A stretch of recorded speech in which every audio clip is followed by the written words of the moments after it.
포괄적 차별금지법 제정 움직임이 구체화되면서 논란이 거세지고 있습니다. 법안을 둘러싼 쟁점과 교계의 입장을 살펴봤습니다. 세계 한국인 기독교 총연합회가 코로나19로 어려움을 겪고 있는 해외 선교사와 동포들을 위해 마스크 보내기 운동을 시작했습니다. 오디션 프로그램에 참여해 뛰어난 가창력으로 큰 인기를 얻었던 크리스천 가수 이미셸 씨의 신앙 이야기를 들어봤습니다. 불상을 훼손한 기독교인을 대신해 복구 모금 활동을 했다는 이유로 대학에서 파면된 손원영 교수가 법원의 징계 무효 판결을 받고도 여전히 학교로 돌아가지 못하고 있는 것으로 드러났습니다. 안녕하십니까. 구티비 뉴스입니다. 포괄적 차별금지법이 국회에 발의된 데 이어 국가인권위원회가 14년 만에 차별금지법 제정을 촉구하고 나섰습니다. 차별금지 조항에 성적 지향을 포함하고 있어 시민단체를 중심으로 우려의 목소리가 높아지고 있습니다. 법안을 둘러싼 쟁점과 이에 대한 기독교계의 입장은 어떤지 살펴봅니다. 최상경 기자입니다. 21대 국회에 발의된 차별금지 법안입니다. 성별과 장애, 종교와 성적 지향 등 23개 사유에 따른 차별을 고용과 교육, 재화의 이용, 행정 서비스 분야 등에서 금지한다는 내용입니다. 여러 차별금지 대상 항목 가운데 논란이 되는 부분은 성별과 성적 지향. 법안은 차별의 이유가 되어선 안 되는 성별과 성적 지향, 성별 정체성의 개념을 각각 규정하면서 전통적인 성관념과 거리를 뒀습니다.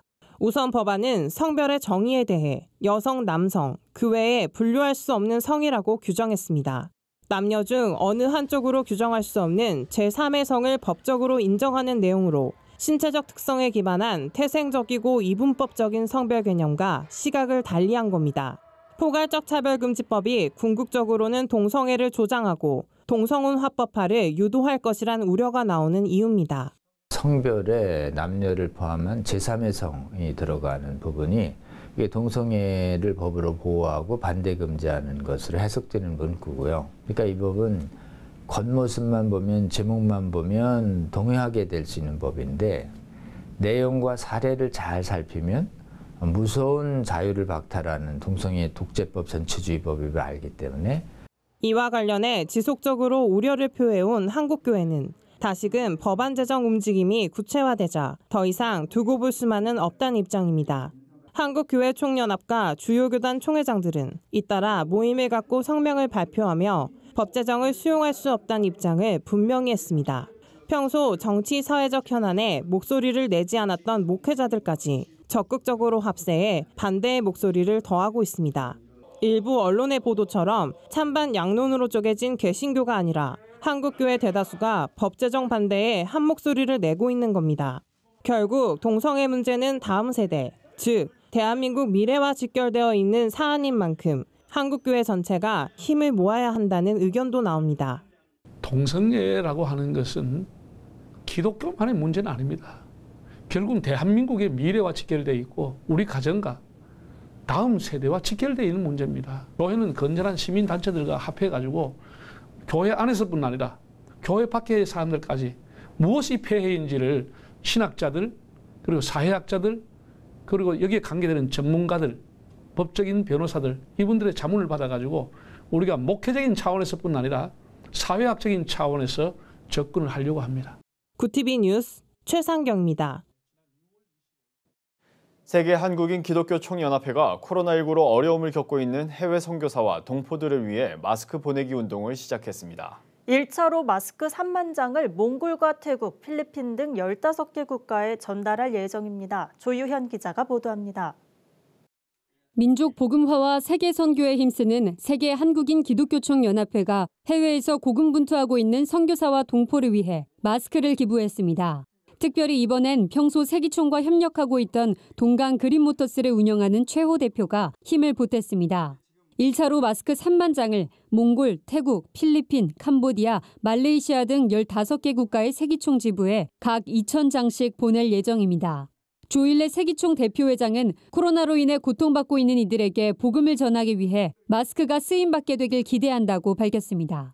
이 코로나 사태에서 선교사님들이 주민을 접촉할 수도 없고 선교에 접촉점이 필요한데 그런 것도 막혀 있지요. 마스크를 전달하면 실질적으로 그들을 도울 수 있으므로 선교에도 많이 도움이 되겠다.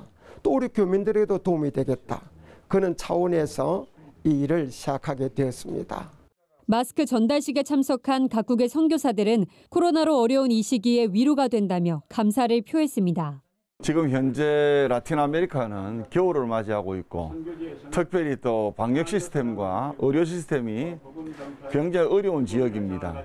이번에 이 마스크로 말미암아 방역 시스템에 많은 도움이 될 겁니다. 각 지역에 사역하고 있는 선교사님들에게 엄청난 위로와 함께 힘이 될 것입니다.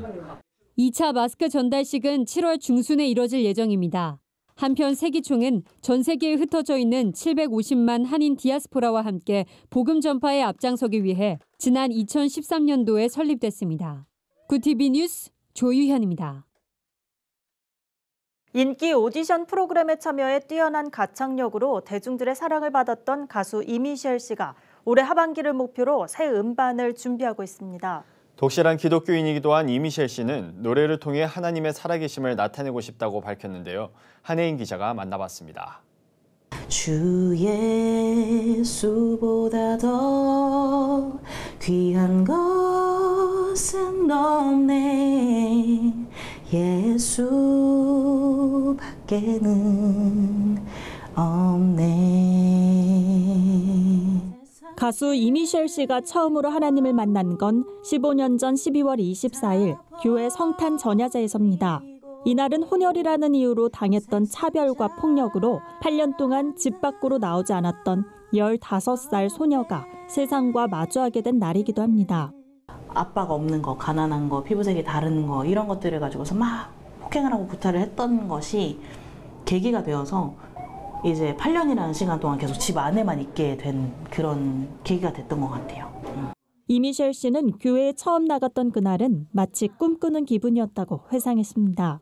처음 만난 사람들의 따뜻한 말에 얼어붙어 있던 마음이 풀린 겁니다.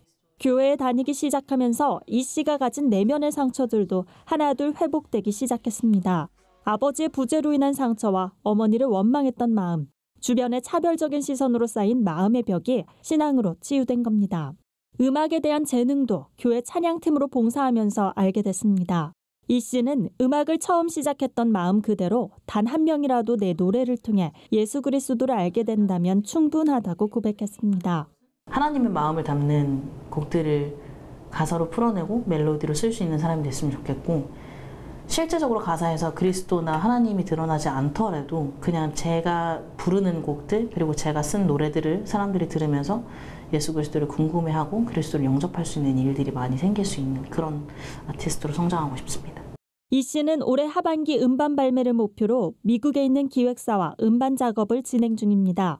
하나님과 동행하는 삶을 최고의 가치로 여기는 가수 이미셸 씨의 신앙 이야기는 8일 오전 9시 구티비 매일 주와 함께에서도 만날 수 있습니다. 구티비 뉴스 한혜인입니다. 지난 2016년 경북 김천의 개운사 불상을 훼손한 한 기독교인을 대신해 사과하고 복원을 위한 모금 활동을 펼쳤다가 교수직을 파면당했던 서울 기독대 손원영 교수가 지난해 10월 법원으로부터 파면 무효 판결을 받았지만 아직까지 복직하지 못하고 있는 것으로 드러났습니다. 손 교수는 이와 관련해 기자회견을 열고 학교 당국은 명백한 불법을 행하고 있다며 법원 판결에 따라 즉각적인 복직을 촉구했습니다. 신학에 관한 진리를 탐구하는 저를 이단놀이로 하면서 지금 저를 죽이려 하고 있습니다. 저는 법에서 최종 다 승소를 했습니다. 그리고 이사회에서도 저의 복직 결정을 이뤘습니다. 어떻게 총장이 국가의 법보다 위에 있을 수 있겠습니까? 학교 측은 이날 맞불 집회를 열고 손 교수가 사찰에 가서 예수 그리스도를 보살이라 설교하는 등 손 교수의 신학적 행보가 이단성이 짙다며 그의 복직을 받아들일 수 없다고 밝혔습니다. 손 교수는 이에 대해 학교 측이 이단몰이를 중지하지 않으면 이에 상응한 법적 조치를 취할 것이란 입장이어서 교수 재임용을 놓고 양측 간의 팽팽한 줄다리기가 예상됩니다.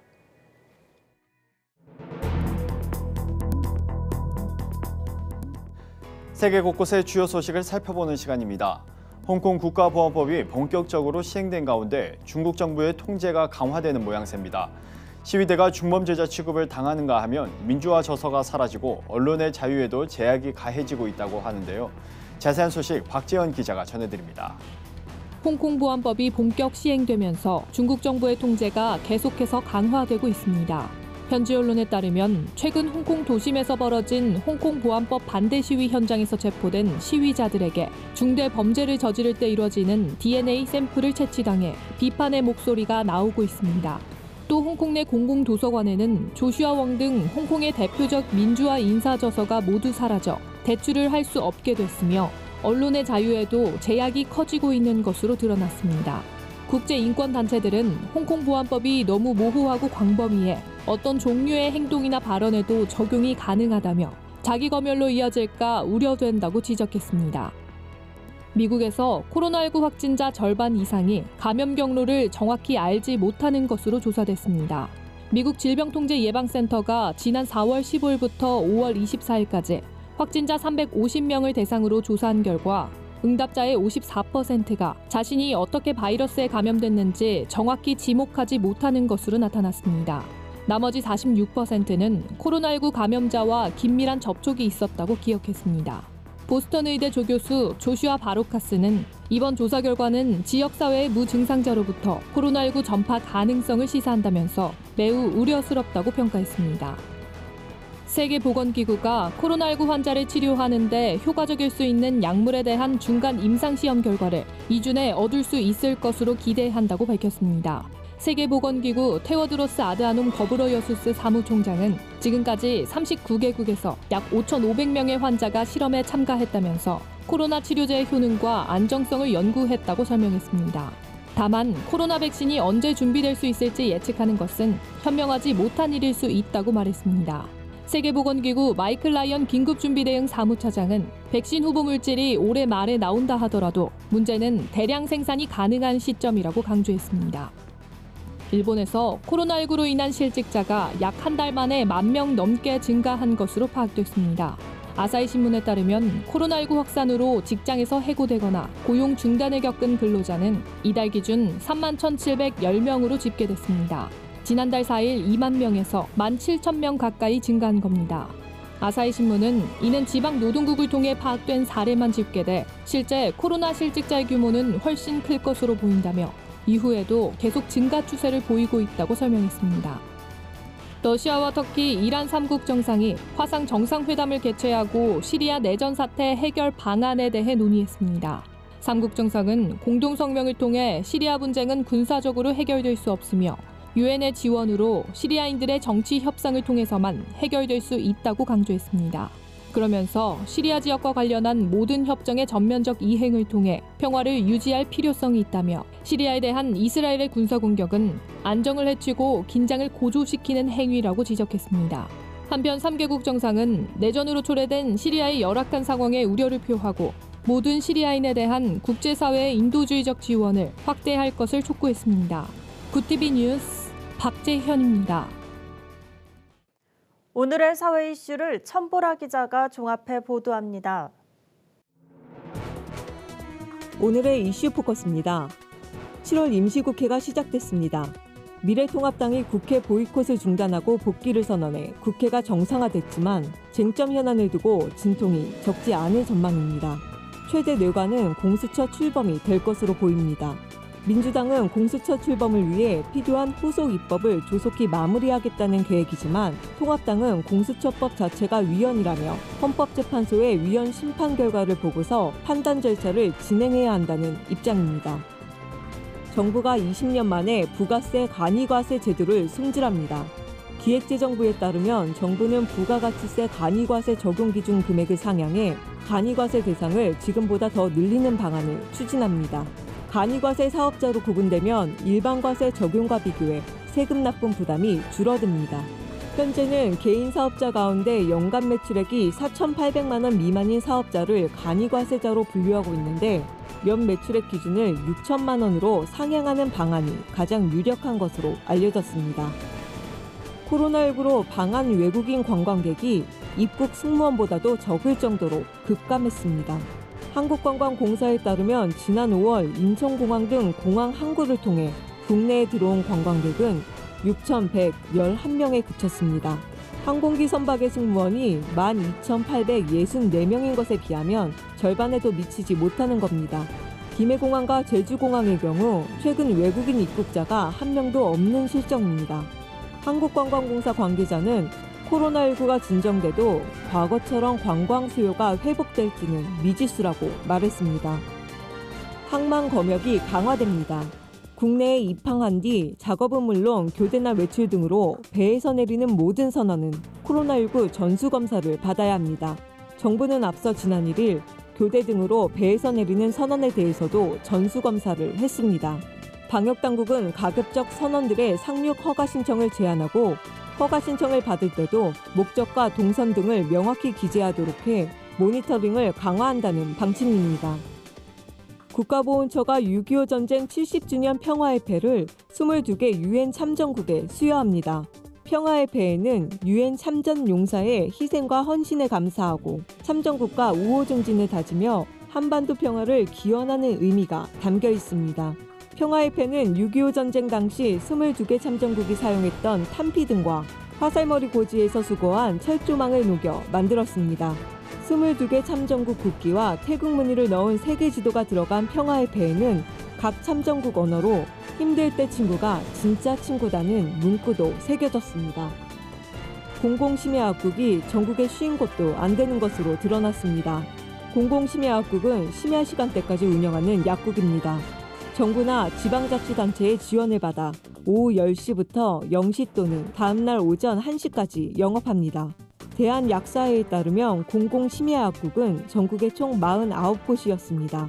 심지어 인구가 밀집된 서울과 부산 등에는 공공심야약국이 없었습니다. 약사회는 공공심야약국이 극소수에 그치는 주된 이유로 정부의 지원 부족을 지목했습니다. 굿TV 뉴스 천보라입니다.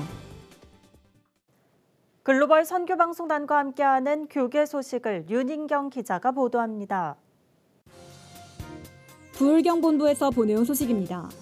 부산 동구청이 신천지를 상대로 그동안 면제했던 취득세와 재산세 약 27억 원을 추징한다고 밝혔습니다. 신천지가 교육시설로 등록된 곳에서 종교활동을 해온 사실이 밝혀졌기 때문입니다. 동구청은 신천지가 건물 용도와 다르게 종교활동을 하면서도 세금 면제를 받고 있었다는 사실이 확인돼 세금을 징수키로 했다고 밝혔습니다. 신천지 측은 건물 전체를 종교시설로 사용하겠다고 감면 신청서를 제출했을 때 동구청은 아무런 제지 없이 허가했었다며 반발하고 있습니다. 재단법인 가나안교육원이 운영이사회 발대식을 갖고 선교사역에 헌신할 것을 다짐했습니다. 가나안교육원은 지난 4일 열린 위촉식에서 동서대학교 김대식 교수 등 63명에게 위촉패를 전달했습니다. 밀양 가나안 농군학교 설립자 이현희 목사는 하나님의 뜻대로 살아 복받고 사는 백성이라는 뜻을 담은 가나안 정신으로 한국교회를 섬기는 이사진들이 되길 바란다고 당부했습니다. 광은교회 최생금 교회기자가 보내온 소식입니다. 몽골 기독교 총연합선교회와 청학교회가 최근 진실한 빛 교회 건축을 마무리하고 봉헌 예배를 드렸습니다. 이번에 날라흐 잉케르산드에 건축한 진실한 빛 교회는 텐트형 조립주택인 게르성전으로 청학교회 김월자 권사의 후원을 통해 이뤄졌습니다. 봉헌 예배에서 몽기총 회장 김동근 장로는 성전 건축에 동참한 김월자 권사와 성남은행동교회 원로 임창희 목사에게 감사패를 전달했습니다. 김 권사와 임 목사는 진실한 빛 교회를 통해 많은 영혼이 구원되기를 소망한다고 소감을 전했습니다. 굿TV 뉴스 윤인경입니다. 굿TV는 코로나19로 전례 없는 위기를 맞고 있는 한국교회를 살리기 위한 연중특별기획 주여 이 땅을 치유하소서를 마련했습니다. 코로나로 어려움을 겪고 있는 미자립 개척교회의 사연을 제보해 주시기 바랍니다. 이상으로 뉴스를 마칩니다. 오늘도 함께해 주신 여러분 고맙습니다.